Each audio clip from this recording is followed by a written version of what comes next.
And these are places that have been inhabited by their ancestors for a long time. And, even before any kind of spillage was, first conceptualized. Yes. So I think ultimately climate change and adverse weather conditions have had a toll on our vegetation and then the land. And people just have to brace themselves. So by and large, it should be progressive to educate people to get to understand that moving is the solution to this whole. And I want to ask, how long would it take us to be educating these people? I don't want to take it against the people. I want to take it against the authorities, because you have to indicate that it is costing NADMO, it is costing Ghanaians, and even it is the risk of the NADMO personnel on the day of the spillage. So costing human life exactly. as well. So why do we have to take the risk? Are we not pampering the settlers too much? Are we not pampering them? This is not about pampering. You see, let's come to terms with reality. For example, you live in a particular area. That's where you farm. All your acquaintances live there. And basically, it's like that is where your livelihood comes from. Great. And then, for example, for some people who are more traditional, they even have family gods that have been handed down. This might look on a lighter note. So shrines and all that. Yes, but it means a lot to some people. And you don't just move or abandon your heritage. Look, let me tell you, even today, people live in the Amazon forest. Yeah. No electricity, nothing. They have never had any touch with the outside world. Absolutely. And then they take just 2 or 3 of them and they take them to modern Western culture and even inside South America, Brazil, and integrate them, bring them back. And when they come back, they see the change, the potential change in the common good of the people. But the people will not accept it simply because there is a certain form attachment. Of you can say attachment to that environment that they. But if it is costing the states. But let me come to this. As a nation, I think that it's not just enough to have a conversation on that matter. It's not just enough. But people need concrete assurances in that to come to the realization that when they move, starting over and rebuilding their lives, though they have a part to play, but they will get the needed support. Can we tell the number of people who live there? Do we know the number of people who live in that community? Well, population-wise, I may not be able to tell you, but those places are actually sparsely populated. And being sparsely populated means that it is not out of reach for government or state institutions to intervene to ensure that... So as people in position of authority within the community, have you been able to write a paper to say that if we were to move them from point A to point B, it's going to take us, we need 1 million Ghana cedis. We'll build 20 houses and create jobs for 1,000 people, 500 people. Can't we just do that and then save everybody from all these troubles that happen every year? Yeah, that can be done. And I think it should be done gradually with time. For example, you find people in the Volta region who live along major... the seashore? Yeah, the seashore. Yeah. And it's actually surprising and worrying. But what we need to consider is that the people did not just happen to be there. There were certain circumstances under which they settled. And in time past, like I said, climate change did not have a toll on us as it happens today. But the point is that... And these people are fisher folks who earn their living from there. And to just move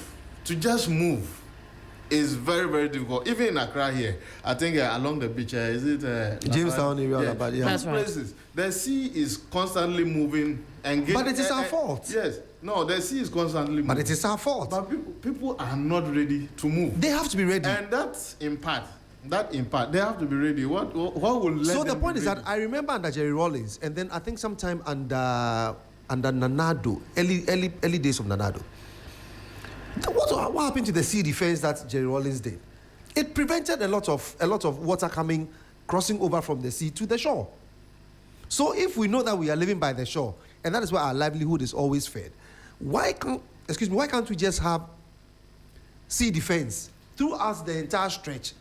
We need to clamor for that so that the sea would never be able to climb over. Yeah, that's true. We only need sea defense, that's all. That's true, but yes. you and I will also agree that funding challenges for such projects... There can't be... No, I'm coming. Yes. Let me Okay. Funding challenges for such projects as third world nations, and Ghana is no exception. So we've got a lot of items on the agenda that our pockets simply cannot cater for. Yes. And I think that in all seriousness, where the laws truly work, and when I say the law, I mean the law. Look, people can be evacuated irrespective of the costs politically and socially and what have you. Because if we all agree that no, they are sitting in harm's way, they are in danger. They are endangered from year to year. And it's not like there's potential danger. Actually, when there's flooding, it affects lives and property. That's right. You see, there was a time, I think that was 3 years ago, after the dam was built, the Bagre Dam, they had to look for 7 men who were carried away. Goodness. In the water, something like that, if my memory serves me right. 7 men. These are men with wives and children. Now the question is, why were they carried away in the water? His maize farm is there. And then he knows that if he's unable to harvest enough maize for that particular season, and the water destroys the farm, that means he, wife, and relatives will all be in hunger for the rest of the year. And these are some of the issues we need to talk about, because if you are moving from there, you are not moving with your land. So what sometimes the people do along the White Volta is that they do early farming. Early farming, so they harvest their maize ahead of time, beans ahead of time, and sometimes vegetables like tomatoes and what have you, all of that ahead of time.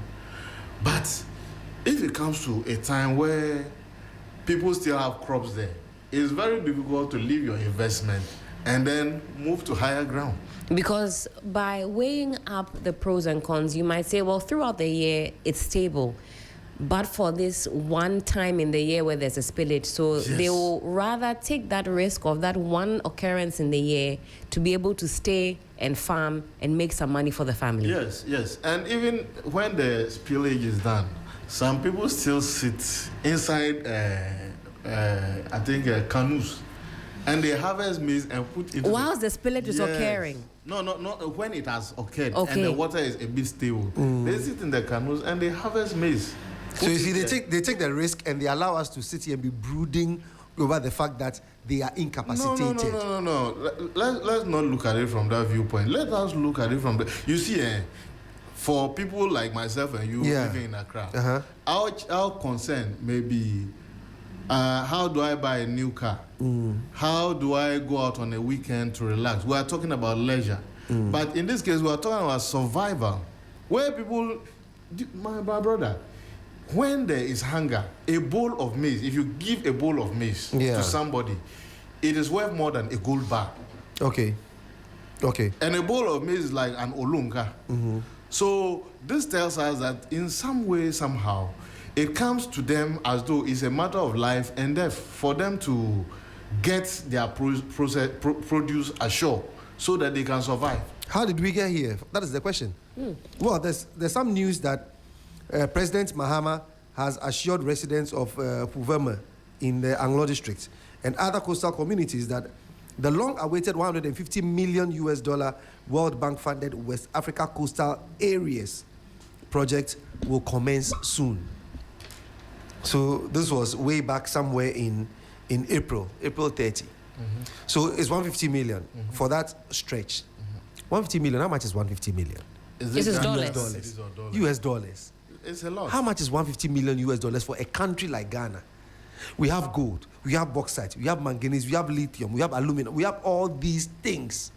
So $150 million is nothing to save an entire community. Me, I don't know my village. I'm from Keji. Swallowed up by the sea. Gone? Gone. So you get it? How would we allow it? Because forecasts will tell us that the tidal waves are coming this way. So the coastal area is going to be eating off or eating away by so and so centimeters. Why can't we plan towards these things? Anyways, we'll discuss it year in, year out. I mean, this is the last time I'm discussing any matter on the Bagre spillage. No, it should not be the last time. No, because as long as it keeps recurring. It shouldn't. No, I'm coming. Who's the minister in charge? As long as it keeps recurring. Who's the minister in charge? I'm coming. Who's the MCE there? As long as it keeps recurring, we should be talking about relocating the people. Solutions. Yes. Concrete solutions that are not abstract. Yeah. And as I talk to you right now, it's not as though people are asleep about the matter. The regional ministers, the DCs, the assembly members, chiefs, opinion leaders, all stakeholders. Like I mentioned to you, the Northeast Regional Minister, Honorable Ibrahim Tia, he's on it. And as I talk to you, tomorrow in the afternoon, he will be there. In fact, we had the opportunity to speak with Honorable Tia this morning, giving us some context. But you see, what is the solution? The East Regional Minister. What is the solution? For me, what is the solution? We are in 2026. The Bagre Dam started the spillage 12 BC. So if 2026, we still don't have the solution to relocate the people and settle them well, because they are fisherfolk, what do they need? We'll talk about that when the time comes, but I want us now to segue into another conversation, another big one for the morning, and we've laid the premise for you. I want us to take a listen to these two key voices in this current conversation. The first voice you'll hear is that of Gold Board CEO Sami Jemfi addressing this issue of alleged